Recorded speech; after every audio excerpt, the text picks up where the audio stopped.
Assalamualaikum warahmatullahi wabarakatuh. Salam jumpa lagi bersama kami di MS Gria Sablon.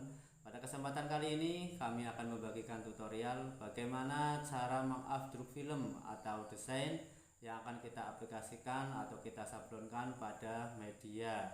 Pada kali ini kita akan mencoba mengupdate dengan metode penyinaran matahari. Karena pada dasarnya dalam pengupdatean ini ada dua metode atau cara. Yang pertama menggunakan meja update yang di dalamnya ada lampu neon atau TL. Yang kedua menggunakan teknik penyinaran matahari.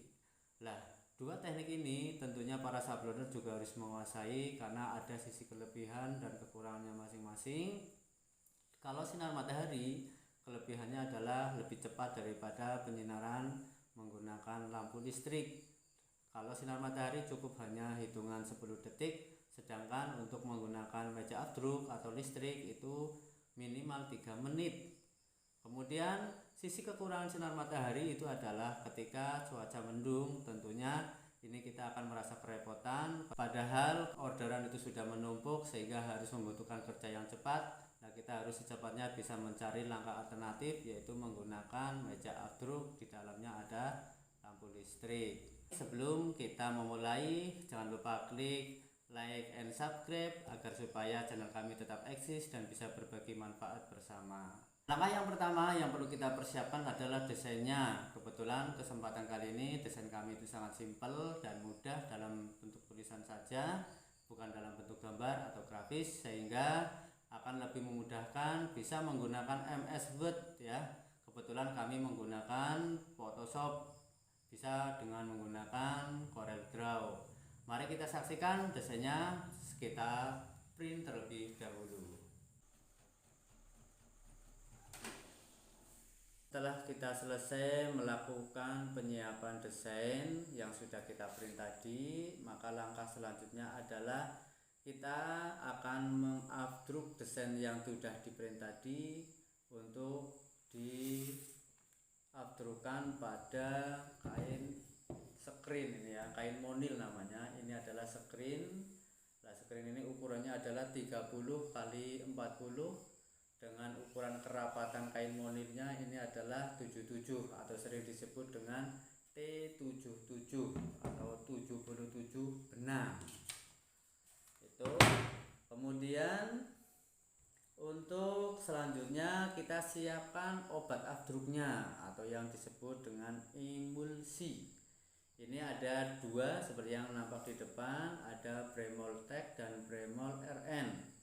Nah, perbedaannya adalah kalau Bremol RN itu adalah untuk penggunaan tinta yang berbasis minyak ya. Kalau yang Bremol Tech itu adalah untuk penggunaan sablonnya nanti yang berbasis air ya, bisa digunakan seperti rubber gitu ya. Kalau yang RN itu adalah seperti plastisol atau tinta polimer ya, tinta plastik maupun tinta kertas ya, PVC.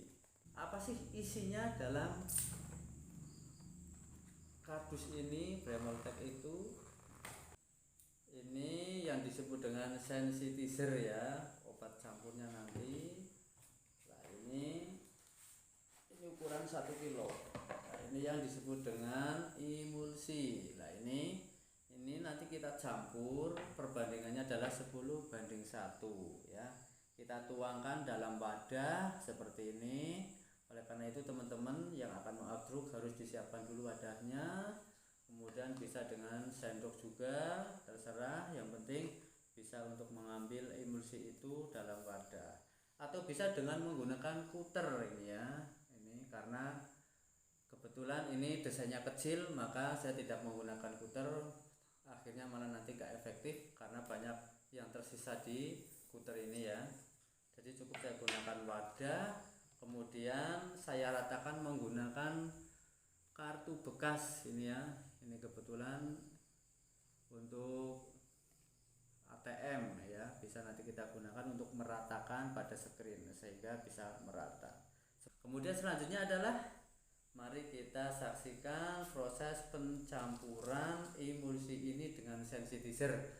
Perlu diingat, dalam pencampuran itu harus minim mungkin cahaya dalam ruangan karena ini sangat sensitif dengan cahaya. Ketika sudah dicampur nanti malah akhirnya mengeras sehingga tidak bisa untuk mendesain atau mengupdate desain itu.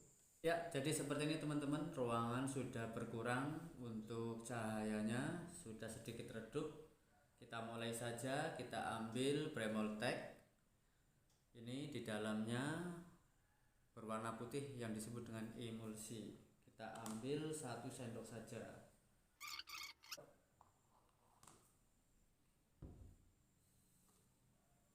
Ini teman-teman. Kemudian kita buka sensitizer ini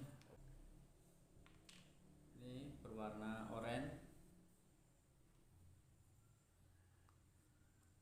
Dengan perbandingan ini 10:1, jadi nggak usah banyak-banyak. Kita aduk-aduk sampai merata, sampai betul-betul tercampur dengan sensitizernya yang berwarna oranye. Jadi nanti semuanya akan nampak lebih oranye. Sudah cukup teman-teman, langsung saja kita pakai di screen, kita balurkan, kita ratakan. Ini screennya.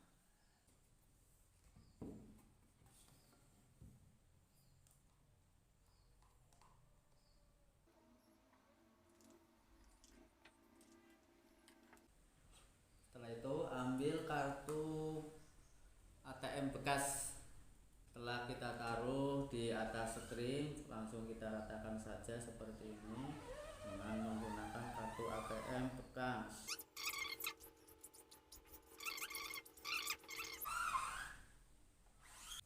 Setelah bagian depan sudah, maka bagian dalam.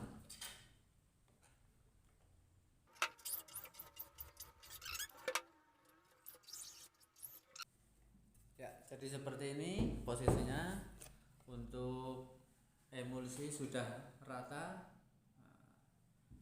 Untuk bagian depan dan bagian belakangnya pastikan semuanya sudah merata.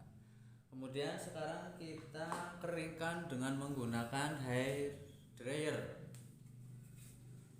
Jadi teman-teman harus menyiapkan hair dryernya juga untuk mengeringkan emulsi, karena ini tidak boleh dijemur, maka harus dikeringkan menggunakan hair dryer atau kipas angin juga bisa.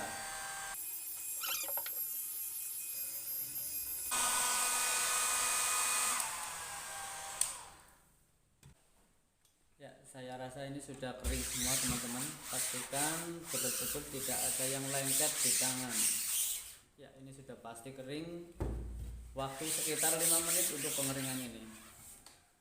Terus kemudian teman-teman siapkan busa ukuran sesuai dengan ukuran screen. Ini busa, biasanya untuk busa kursi gitu ya. Ini kita taruh di bagian belakang screen. Nah, kegunaannya untuk apa? Nanti kegunaannya adalah agar memastikan desain itu hanya desain utama yang nampak. Kemudian kita berikan minyak, ini minyak goreng ya, bisa dengan solar atau apa, silakan. Yang penting dengan tujuan agar supaya kertas HPS ini terlihat transparan. Sebenarnya rekomendasi yang ini adalah untuk kertas, namanya kertas kalkir ya. Kita tuangkan saja di atas kertas. Kemudian kita ambil desainnya yang sudah di print dengan posisi dibalik.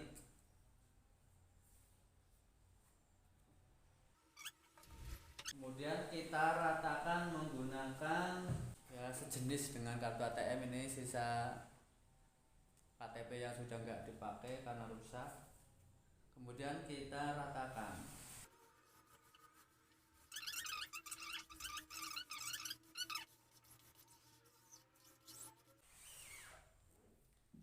Hasilnya seperti ini kira-kira teman-teman. Ini jadi yang akan nampak itu adalah tulisannya biasanya makanya untuk print diharuskan benar-benar hitam pekat.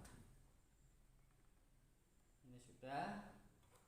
Proses selanjutnya adalah kita afdruk dengan penyinaran ya. Biasanya kita gunakan ini meja afdruknya yang bisa kita lihat di bawah. Nah, ini meja afdruk, di bawahnya di dalamnya itu ada neon berukuran 40 watt dengan penyebaran jumlah neon ada 5. Kayak ini kita gunakan untuk penyinaran atau afdruk. Karena kebetulan cuaca sangat cerah, saya mencoba gunakan sinar matahari ya. Kita meja afdruk kita gunakan apabila cuaca mendung itu atau malam hari gitu ya. Nah, ini karena kita memanfaatkan sinar matahari, kita hitung sampai 10 detik. 1 2 3 4 5 6 7 8 9 10. Nah. Kemudian proses selanjutnya kita siram dengan air, bisa dengan air keran atau bisa langsung dimasukkan ke dalam bak, bisa bak air. Ini kebetulan ada ikannya. Kita kasih air bagian luar dan juga bagian dalam.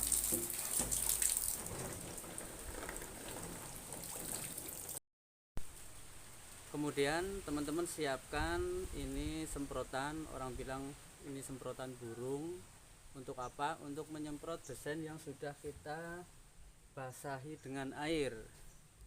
Ini mungkin kelihatan yang nampak putih. Mari kita coba semprot desain yang kelihatan agak putih.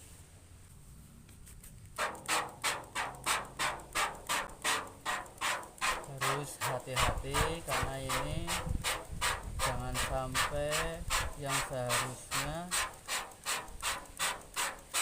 tidak lubang menjadi lubang. Inilah hasil penyemprotan tadi. Nah, sudah berhasil. Ini teman-teman semuanya, ini nampak dari depan, kita balik karena ini yang keluar tintanya nanti akan dari sini. Nah, setelah selesai penyemprotan, kita jemur di bawah terik matahari sampai betul-betul kering. Ya, setelah kering baru kita olesi dengan menggunakan harter. Ini kebetulan cuaca sangat bagus sekali, terik matahari sangat panas. Apabila tidak panas bisa menggunakan kipas angin atau hair dryer. Kita tunggu sampai kering. Ini sudah cukup kering, tinggal kita semprot atau kita olesi dengan harter. Ini kebetulan adalah harter yang saya masukkan spray. Tinggal kita semprotkan ke permukaan screen yang sudah kering.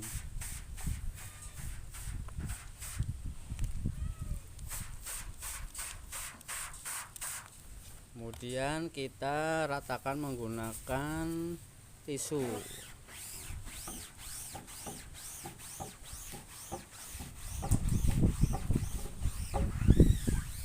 Sampai betul-betul rata, terutama bagian desain-desainnya, karena ini fungsinya adalah untuk penguat. Kemudian di baliknya juga kita semprot. Kita ratakan dengan menggunakan tisu sampai betul-betul rata, terutama bagian yang dekat dengan desain sehingga tidak mudah rontok.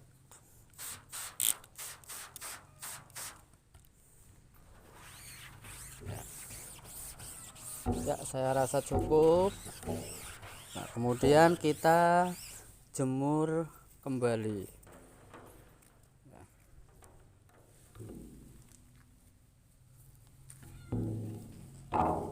Kita tunggu sampai betul-betul kering. Setelah proses pengeringan dirasa cukup, screen sebelum kita pakai perlu untuk tepi-tepinya kita lapisi menggunakan solasi ya, yang bening. Ada yang coklat, tetapi yang lebih bagus adalah bening karena yang coklat biasanya susah untuk dibersihkan. Seperti itu. Kenapa harus dikasih solasi sebelah tepinya? Ini karena bisa jadi nanti tinta akan bleber ke arah tepi-tepi karena tepi itu tidak terkena afdruk, sehingga kemungkinan besar akan bleber ke tepi-tepi ini dan dikhawatirkan akan mengenai media yang sedang kita sablon. Seperti itu. Karena ini adalah sablon kain, cukup dengan menggunakan model catok seperti ini. Ini adalah catok kupu-kupu istilahnya. Nah, setelah itu kita pasang di catok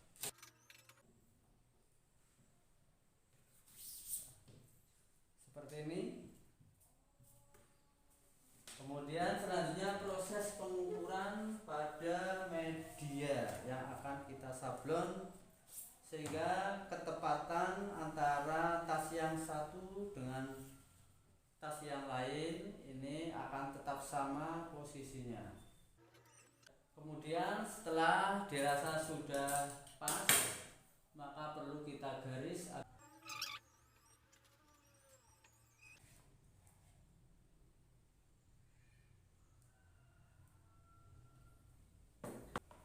Kemudian dipersiapkan rakelnya. Ini rakel ukuran 25 cm dengan bentuk papak. Kemudian kita ratakan.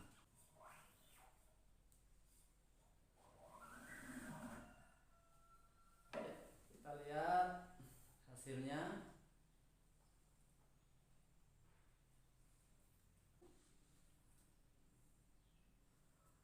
Jadi teman-teman seperti ini.